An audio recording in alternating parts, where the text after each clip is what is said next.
dag der vil jeg vise og instruere øvelsen lunges. Og lunges den retter sig mod vores forlov, mod vores baglov og vores baller. Og derudover så er den med til at forbedre vores koordination og vores balanceevne. Og måden den ser ud på, det er ved at man tager et skridt frem, så det ene ben er foran det andet. En god afstand mellem fødderne, sådan nogenlunde en skridts afstand. Og herfra så bøjer jeg altså bare begge knæ, så vi kommer ned og har 90 grader i det forreste knæ og 90 grader i det bagerste knæ. Herfra så skubber jeg op igen, strækker benene. Min overkrop den er ret hele tiden, og så kan det være en god idé at finde et punkt lige fremme, som man kan holde fokus på. Så det ser sådan her ud.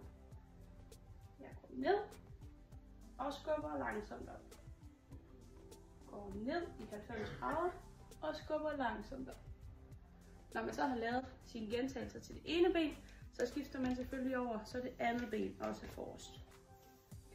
Det er vigtigt at have fokus på, at vores hofte og vores knæ, de går i samme retning som vores fødder, så vi ikke får lavet nogle skæve træk i knæet.